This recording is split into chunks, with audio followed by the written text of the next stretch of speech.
What's going on, everybody? Welcome back to another Juice React video. In today's video, I want to do something a little different. I know lately this channel, Jubilee, has been popping off because they do all these random experiments with 10 guys and 1 girl dating, or, you know, these are my whatevers.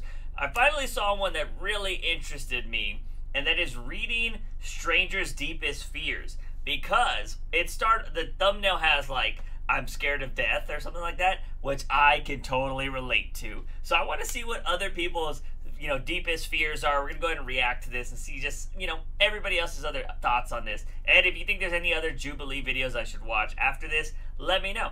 But we're going to go ahead and react to this one right now, which is reading strangers' deepest fears. All right. Hey, weird question. Have you ever catfished anyone? I've never done that. I've been catfished, though. Have you ever wanted to be in a Jubilee video? Click the link, find out more, and sign up. Enjoy.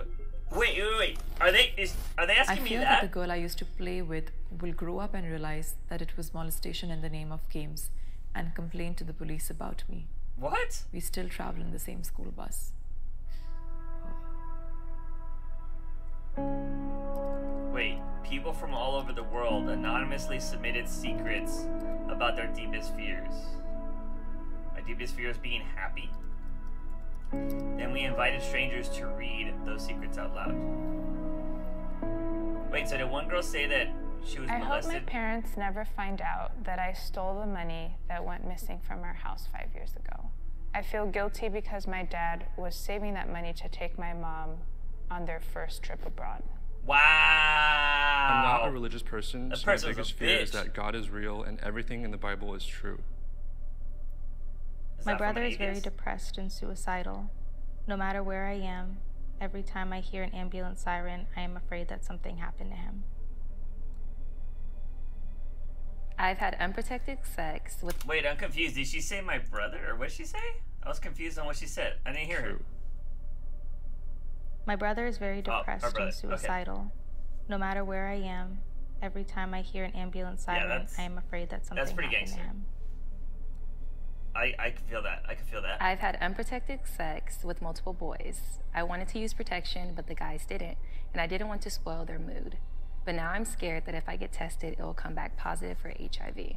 Ooh, I can feel that. I would say to whoever had the secret, don't ever feel like anybody has control over your body more than you do. Yeah, for real. If it's something that you are scared, make them put on the raincoat, ladies and gentlemen. Don't do it. As far as getting tested, I would say definitely get tested. It hurts to not know, and if you're still having sexual partners, it's kind of like you don't want to pass this on to them, but don't ever feel like you have to give your body up to somebody or make them feel uncomfortable. No. One day, I'm afraid that my friends will see me the real way, and that they will know of all the jealousy and bitterness I have inside of me towards them. What? I didn't hear you. I was talking. Oh shit, I went to the wrong thing. I feel like in these kind of videos I have to press pause. So let's hear this. I talked over. One day, I am afraid that my friends will see me the real way, and that they will know of all the jealousy and bitterness I have inside of me towards them. I don't know. I guess I'm somebody that I can kind of feel that sometimes. Like, I feel like you just know when your friends are like that. Because I don't think anybody's, like, real happy and chill. I think they might come off like that. But I think it's when you see people in those moments, like, they're just moments when people are just, like, bitter for no reason. I think that's kind of when you pick it up.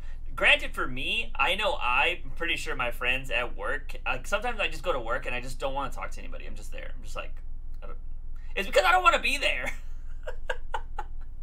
It's not anything towards my friends or anything they did. It's just like, I'm tired of this job. I don't want to be here. So like, I think it's situation based, but if your friends are like bitter all the time, I feel like that's when you kind of know, like, all right, maybe it's something I'm doing. I don't know what's going on here, or maybe they got something going on in their life. So I kind of relate to that. Yeah. One way I've seen this a lot in my life is even just with relationships and dating. I've been single for what feels like forever. Same. Same. I've seen a lot of my friends come in and out of like many relationships in the time that I've not experienced one. Yeah. Sometimes I want to place blame on myself, and you got high standards, girl. It's cool. It's I'm cool. Like being punished for something. I got high standards. All right. Having those things that other people are having. Yeah. And instead of like looking at I feel that. how I can change or how I can improve, it's easier to just be jealous and bitter towards other people. Okay, all right. So I kind of agree with that. I don't think I'm jealous or bitter towards any of my friends that have relationships. I'm actually kind of happy that I'm single to some of my friends that have relationships, because I'm like, I don't know if I want to be in that situation. But for the most part, I do feel like I have been single for a very long time, but that's more of a personal choice, because I have very high standards. Like, I'm not going to get into a relationship because I'm like, I like 25% of this person. You know what I mean? Like, I don't believe in wasted time. I was in a relationship for over 5 years, and I don't know, like, I look back on it and I'm like, that thing should have ended 2.5, 3 years earlier than it did. And yeah, it was pretty crazy. So I just have higher standards when it comes to relationships, but I'm not bitter or jealous towards anybody I know. Not for relationships. I am a pansexual 15-year-old girl living in a predominantly Muslim country where people in the LGBTQ+ community are arrested and sometimes stoned. I'm afraid that if I stay here, I'll never be my true self. But the idea of leaving everyone I know behind scares me just as much. The conflict makes me want to end my life. Oh, God. That's rough. It hurts me to read that, because I've had 3 or 4 times in my life where people I've known have committed suicide. And That's so crazy. To be so close to that, I don't know anybody that it occurs makes me want to tell this person, please don't do that. Yeah. And it hurts to leave everyone you know behind. But in order for you... That's rough, man. ...to be who you truly are, I feel like that's the right choice to make. And to be 15 years old, that's the other thing, too. Yeah, 15's rough. That's rough. Because, like, you have so much ahead of you at 15. It's insane to be thinking you have those kind of just thoughts. But I will say, like, I mean, I'm not part of the LGBT community, so I've never had to experience that kind of, like, hate or prejudice against me. I am a person of color, so I've definitely had my run-ins with racism before. But the idea of, like, living in a country where you're not accepted, like, that still happens in America, and depending on what part of the country you're in. But, like, being a Muslim and somebody where you can get stoned for being that's got to be terrifying. And yeah, it's unfortunate. Like, it would suck to leave your family, but I will say I've been fortunate enough to live with a great family. Like, my parents aren't divorced or anything like that, so I've actually had a really good family growing up. Of course, they've had their problems, but it's a really good family.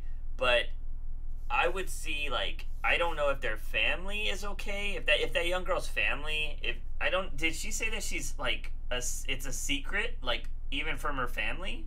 Like, I don't even know if it's a secret from her family. Country, where people in the LGBT 15-year-old girl living in a predominantly Muslim country, where people in the LGBTQ+. So I don't think she says if her family knows or not. I would say if she's hiding it from her family, that sucks. And if her family wouldn't be okay with it, then get out of there. Like, and it's unfortunate. I mean, at 15, that's very difficult. And you don't want to leave at 15, especially if you're a female, because that can be very... I mean, then again, I don't know your home life, but it can be very dangerous out there in the world, especially for young women. But I don't know, like, I don't think suicide's ever the answer for anything, no matter how bad you feel. I think you should always get help. But at the same time, like, you can't, whether it's family, whether it's a country you've lived in forever, you got to be yourself. Over all things, you got to be who you want to be, in my opinion. I don't think you can actually just hold... I don't think you can hold that shit back, because you're never going to be happy if you can't be yourself, you know what I mean? I'm scared that one day if I attempt suicide, there'll be no one to stop me. Yeah, there's a lot of suicide ones in here. I've had this fear a lot. Especially in high school. I was really kind of afraid of myself, and I was worried that no one was going to care or stop me, or they'd say, suicide is one of the leading causes of death, though. You know, you wouldn't tell people, but it's like, you tell people so that people stop you. Did you ever attempt something like that? I did. Damn. I did when I was 17. It wasn't a major attempt, I would say. It was kind of just like an impulsive thing. I started just taking a bunch of my antidepressant medications, and I would just a lot of them. Put them in one by one, and I got to a certain point where I was just really sad for my family, and I was like, I don't want them to kind of just find me laying here, and damn. I can fight to get better. It's so hard. It is unbelievably hard when your mind is against you, but the regret comes from, well, what if I succeeded, and what if I was meant to be this great at the same thing, time. What if I was meant to live the best life, and I just had to wait, an extra month or a year, it's rough or even to hear a day. People's real stories. My little brother passed away a month after he was born. Oof. The only time I saw him was the day he died. Since then, nothing scares me more than death. I agree. That's devastating. I still remember, like, when my sister was born, and I just, like, looked at her in the hospital crib. It was just something I never felt before. The beauty of this, like, new human who's part of your blood, who's in your life now. And to have that taken away so soon is just a nightmare. It is. Death is definitely something that's kept me up at night. Every night. Just the fear and the feeling that everything you've done in life basically means nothing, disappears because you're no longer existing. Yeah. That is really scary. And you don't know what's next. I think what's helped me in the ground. Do you go to a higher place? Do you become a tree? Like, you know? Even when you die, the intangible, like, thought of you still lives on in people. And I think this person's little brother definitely will stay with him in his mind for the rest of his life. And it's just so tragic that his existence was so limited. Yeah. I'm terrified. So the death thing, it's the reason why I clicked on this video, because the death thing is my biggest fear. I can't tell you where it stems from. I do have an overactive imagination, and I've literally woken up, like, I would say within this past week, I've woken up and be like, I'm gonna die someday. Like, I just constantly think about it, and it constantly plays through my mind, and I'm just constantly, it just happens a lot. I can't explain it. I talk about it I had an in-depth conversation with my co-host on our podcast, or on a different podcast, about the idea of death, because they're also afraid of death too. Or it's just something that, again, like this person said, keeps you up at night. And it's crazy. Like, the only person I've ever lost very close to me is my grandfather. Haven't lost anybody else, but when I lost my grandfather, it was pretty huge. It was a big moment, and I was just like, holy fuck, and it sucks. But yeah, I also have this weird idea that I need to make something of myself so I live on. Because, you know, like, the people that actually do something different in their life, that actually make an impact on the world, are the people that are remembered. You know what I mean? But it's funny, because even if I were to make an impact, I wouldn't know what that impact is, and at the same time, I'm dead. So, like, I would never find out. I would never know. I mean, nobody has confirmed that, like, oh yeah, you die and you come back and, you know, you're a different person on the other side of the world and blah, blah, blah. Like, you know, there's all these random ass theories that people have or whatever, and, they, you know, or you get put in a box and that's it. You become fertilizer. I don't know. It's something that has definitely kept me up. So I agree, and I can feel that, because that's rough. My mom committing suicide. After my dad left her, she kept saying how she didn't know if she knew how to live her life without him. I'm so scared I'm going to wake up one day and find her dead body lying on my bathroom ground. That would be terrifying. I feel like a lot of us get to a point in which Jubilee sets these videos up very well. I will say that. A moment where your parents become like human to you. You're seeing your parent as a person and the problems that they're going through versus, like, being your parent. Is this something you can talk to her about, you know? Is this something that you can talk to somebody about and not hold it in? I feel like I got to a point where I didn't talk about the deepest things that were inside of me, and then until they were just blowing up in my face. Even if it's like writing it down, you know, like writing stuff down actually really helps. Tugging at you, in my opinion. The cathartic nature. I think writing's the best way I get things out. Is already in and of itself like so helpful. That was a rough video. you know, it's not something like, oh yeah, you know, it's super funny or whatever. Like I said, Jubilee is this channel's been blowing up a lot because like if you've probably seen like PewDiePie and other people do these kind of videos. If I'm not mistaken, they're the ones that do random videos like this, like the agree disagree mixed race, agree disagree billionaires. So they do a bunch of stuff. I thought this was the channel that also, yeah, see, speed dating, 9 dances, speed dating, stuff like that. So they do a whole bunch of like blind dating, couples, all this kind of stuff. So yeah, there's a lot of stuff on here. If you guys want me to react to another video, let me know. This is the first time I've ever reacted to one of these videos. That was a pretty rough one, because I felt like that. It's very interesting that a lot of those things have to do with suicide. That last one of like finding your parents on the ground, I recently had that happen to me. If you guys have been watching this channel for a while, you know I mentioned it, that my grandmother had fell at one point and we found her. That was terrifying. She's cool. She's literally like downstairs right now with one of her nurses or whatever, because she's still nursing the leg she broke. And it's terrifying. It is so terrifying. So I've known that feeling. So I can imagine just thinking about that all the time with it being your mother, because you think, you know, she might be suicidal. That's crazy. But yeah, I don't know. That's it's insane. I've never known somebody personally that has committed suicide. I have known people, like, I'm one person away. Somebody at my job did it, which that was crazy. But I didn't really know them personally. I had seen them. I had been like, what's up? But never really had a conversation with them, so it didn't affect me crazy. It was still weird, because you're like, I saw that person like 3 or 4 times a week. Like, what the heck? So, yeah, I don't know. These videos are pretty interesting. I will say they're shot very well. I think they made that a little bit like more depressing and stuff than it needed to be.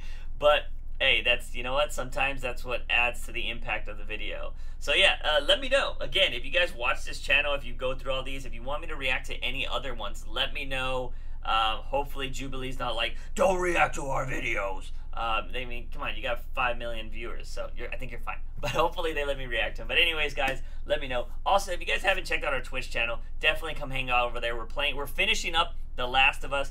Come hang out. We're also going to be playing like GTA and all these other cool games. So if you want to hang out, play video games, and just chat it up, let me know. Come over to twitch.tv/JUICEfromtheBOX. Also, if you enjoyed my reaction to Jubilee's videos, of course, subscribe to me. If you want to see more of their content, subscribe to Jubilee. But as always, ladies and gentlemen, I am your host, JUICEbox. Remember to wake up in the morning and ask yourself something. Find a daily dose of juice. See you guys next time.